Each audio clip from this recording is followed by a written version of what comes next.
Breaking news చూస్తున్నాం. ఇటు భారత్ విషయంలో ట్రంప్ తగ్గాడా?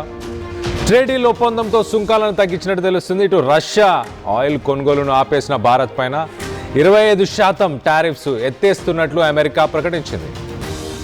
ఇటు భారత్పై సుంకాలు 18% పరిమితం చేశామన్నారు ట్రంప్. ఇప్పుడు అఫీషియల్గా సాటర్డే నుంచి ఇవి అమల్లోకి వస్తున్నాయి. సుంకాల తగ్గింపుతో ఇటు భారత ఉత్పత్తులపైన తగ్గనున్నాయి ధరలు. ఇటు generic pharma, gems and diamonds, అలాగే ఎయిర్ క్రాఫ్ట్ పార్ట్స్, వీటన్నిటికీ కూడా ఇలాంటి సెక్టర్స్ అన్నిటికీ కూడా ఊరట లభించబోతుంది. ఇటు అమెరికా వ్యవసాయ ఉత్పత్తులపైన భారత్ సుంకాలని తొలగించబోతుంది. రానున్న రోజుల్లో మొత్తంగా అమెరికాకు సంబంధించిన ఇంపోర్ట్స్ అన్నిటిపైకి కూడా ఇటు సుంకాలని శూన్యానికి తీసుకొచ్చే అవకాశం ఉన్నట్టు తెలుస్తుంది. దశల వారీగా ఇది చేయబోతున్నారు.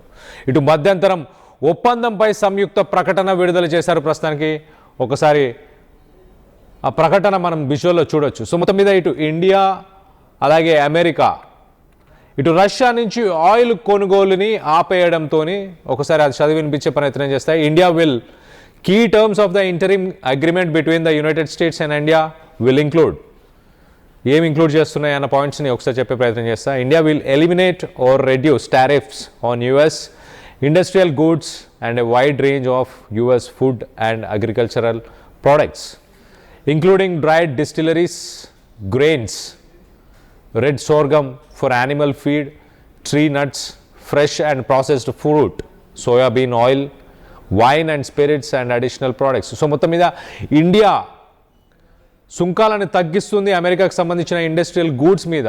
అలాగే రానున్న రోజుల్లో సుంకాలని తగ్గించడం అలాగే పూర్తిగా తొలగించడం ఇవి చేయబోతుంది అంటూ పాయింట్స్ చెప్పుకొచ్చారు. సో ఆ ఇండస్ట్రీస్ కూడా మనం ఒకసారి చూస్తే కూడా ఇటు ఫుడ్ అండ్ అగ్రికల్చర్కి సంబంధించిన ప్రోడక్ట్స్ ఉండబోతున్నాయి. మరి మన రైతులకు ఇబ్బంది పడే అవకాశం ఏముందా? ఎందుకంటే కొన్ని విత్తనాలని, కొన్ని నట్స్ని, ధాన్యాలను కూడా ఇక్కడికి పంపించబోతున్నారు. అలాగే అగ్రికల్చర్ ప్రోడక్ట్స్తో పాటు ఫుడ్కి సంబంధించిన ప్రోడక్ట్స్ని కూడా పంపించబోతున్నారు. మరోపక్కన ఇటు soya bean oil, processed fruit, అలాగే wine, spirits and other products అంటున్నారు. అలాగే ఎక్స్చేంజ్లో ఈ సుంకాలను తగ్గించిన ఎక్స్చేంజ్లో $500 బిలియన్ బిజినెస్ చేయాలి అమెరికాతో ఇండియా అనే ఒక కండిషన్ పెట్టారు. 5 సంవత్సరాల గడువులో, 5 సంవత్సరాల కాలంలో ఈ $500 బిలియన్ అమెరికా నుంచి ఎనర్జీ ప్రోడక్ట్స్ కావచ్చు మిగతా అన్ని కూడా బై చేయాలి. $500 బిలియన్ ట్రేడ్ బిజినెస్ చేయాలి అంటూ చెప్పుకొచ్చే ప్రయత్నం చేస్తున్నారు. సో మొత్తం మీద ఇటు రష్యాతో మన రిలేషన్స్ ఎలా ఉండబోతున్నాయి, ఎలా ఇంపాక్ట్ అవ్వబోతున్నాయి, రష్యాని కార్నర్ చేద్దామన్న ఉద్దేశంతోనే ఇటు ట్రంప్ ఇలాంటి డెసిషన్ తీసుకున్నట్టు తెలుస్తుంది. రష్యా దగ్గర ఇండియా తక్కువ ధరకి ఆయిల్ కొంటుంది. ఆ ఆయిల్ డబ్బులతోనే ఇప్పుడు అక్కడ యుక్రెయిన్ రష్యా వార్ నడుస్తుందంటూ ఇటు ట్రంప్ చెప్పుకొస్తున్నాడు. ఆ యుక్రెయిన్ రష్యా వార్ని మేము ఆపాలనుకుంటున్నాం, ఆ ఉద్దేశంతోనే ఇండియా రష్యా నుంచి ఆయిల్ కొనుగోలు చేయకూడదు అనే కండిషన్ని తీసుకొచ్చామంటూ ట్రంప్ చెప్తున్నాడు.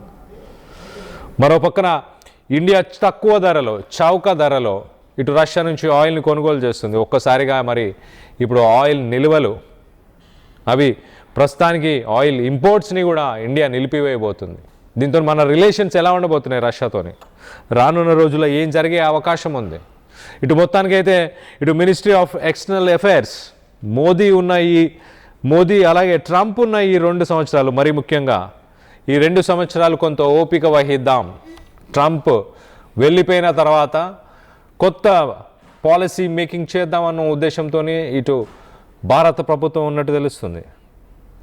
ఇటు రష్యాకి చైనా తర్వాత బిగ్గెస్ట్ ఇంపోర్టర్, రష్యన్ ఆయిల్ని ఎక్కువ కొనుగోలు చేసే దేశాల్లో చైనా తర్వాత 2వ స్థానంలో ఇండియాని రీప్లేస్ చేయడానికి ట్రంప్ ప్రపంచ దేశాల్లో మార్కెట్స్ని మళ్ళీ వెతికే ఆలోచనలో ఉన్నట్టున్నాడు. ఇటు పుతిన్, ఇటు ట్రంప్ వెనిజువెలా నుంచి వచ్చే ఆయిల్స్ని ఇండియాకి తనకు నచ్చిన రేటుకి అమ్మాలన్న ఉద్దేశంతో ఇటు రష్యన్ ఆయిల్ని ఇంపోర్ట్ చేయకూడదు అని చెప్పుకొస్తున్నట్టు తెలుస్తుంది. సో మొత్తం మీద ఇటు వెనిజువెలాలో ప్రొడ్యూస్ చేసే క్రూడ్ ఆయిల్ దాన్ని రిఫైన్ చేయడానికి కావాల్సిన రిఫైనరీస్ అమెరికా దగ్గర లేవు. అలాంటి రిఫైనరీస్ ప్రస్తుతానికి ఇండియా దగ్గర ఉన్నాయి. అందుకే ఇండియాతో గుడ్ టర్మ్స్లో ఉండడానికి, మంచి రిలేషన్ని బిల్డ్ చేసుకోవడానికి ఒక పక్కన టారిఫ్లను తగ్గిస్తున్నాడు, మరొక పక్కన ఇటు వెనిజువలా నుంచి తను పంపించే ఆయిల్ని యూటిలైజ్ చేయాలని చెప్పుకొచ్చే ప్రయత్నం చేస్తున్నాడు. రష్యాతో మన రిలేషన్ కొంత డ్యామేజ్ అయినా ఇటు సుకోయ్ 57 5th జనరేషన్ ఎయిర్ క్రాఫ్ట్కి సంబంధించిన పూర్తి టెక్నాలజీని, దానికి సంబంధించిన రాడార్ సిస్టమ్స్ కావచ్చు, హార్డ్వేర్, సాఫ్ట్వేర్, దానికి సంబంధించిన ప్రతి ఇన్ఫర్మేషన్, ప్రతి ఇన్పుట్ని, ఆ టెక్నాలజీ మొత్తాన్ని ఇండియాతో షేర్ చేస్తాము మేము. మా దగ్గర నుంచి సుకోయ్ 57 ఫైటర్ జెట్ని కొనండి, కొనుగోలు చేయండి అంటూ ఇటు రష్యా చెప్పుకొచ్చే ప్రయత్నం చేస్తుంది. ఆయిల్ బిజినెస్ చేయలేకపోయినా, రష్యాతోని ఆయిల్ ఇంపోర్ట్స్ ఎక్స్పోర్ట్స్ చేయలేకపోయినా ఇటు డిఫెన్స్కి సంబంధించిన డీల్ చేసుకుందామంటూ రష్యా ముందుకు తీసుకొచ్చే ప్రయత్నం చేస్తుంది. సుకోయ్ 57 ఇటు అమెరికాకు సంబంధించిన F-35ని ఇండియాలో తయారు చేసిన కొత్త టెక్నాలజీస్, ఇండియాలో తయారు చేసిన కొత్త రాడార్స్తోని కనుక ఎక్విప్ చేసి తయారు చేస్తే కనుక America 5th generation fighter jets F-35 లాంటి ఫైటర్ జెట్స్ని కూడా సునాయాసంగా అది యుద్ధంలో ఎదుర్కోవచ్చు, సునాయాసంగా బీట్ చేయగలుగుతుంది. ప్రపంచంలో బెస్ట్ ఫైటర్ జెట్గా సుకోయ్ 57 మారే అవకాశం ఉంది. అందుకే రష్యా ఆ టెక్నాలజీని మనతో షేర్ చేయాలనుకుంటుంది, ఆ టెక్నాలజీతో కలిసి ముందుకెళ్దామని చెప్పుకొచ్చే ప్రయత్నం చేస్తుంది. సుకోయ్ 57 ఒక heavy weight fighter jet. America use చేస్తున్న F-35 fighter jet, 5th generation fighter jet ఏదైతే ఉందో అది light weight and high end technology, semi autonomous కాకుండా ఫుల్లీ ఆటోనమస్.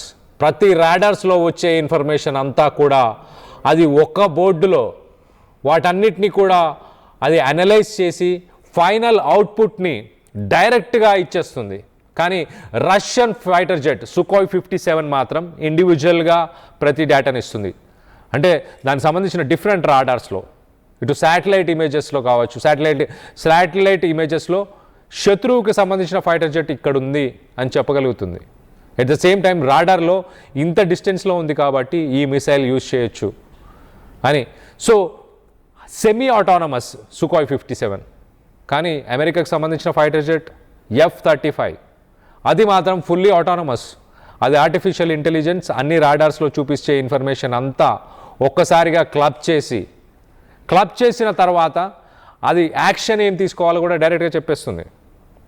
కానీ సుకోయ్ 57ని ఇండియాలో DRDO, defence research development organisation, గవర్నమెంట్కి సంబంధించిన డిఫెన్స్ రీసెర్చ్ ఆర్గనైజేషన్ తీసుకొస్తున్న కొత్త టెక్నాలజీస్తోని సుకోయ్ 57ని కనుక ఎక్విప్ చేస్తే, తయారు చేస్తే, దాంట్లో ఆ టెక్నాలజీని వాడితే, ఇండియా దగ్గర ఉన్న టెక్నాలజీని వాడితే దాన్ని బీట్ చేసే టెక్నాలజీ ప్రపంచంలోనే ఉండదు.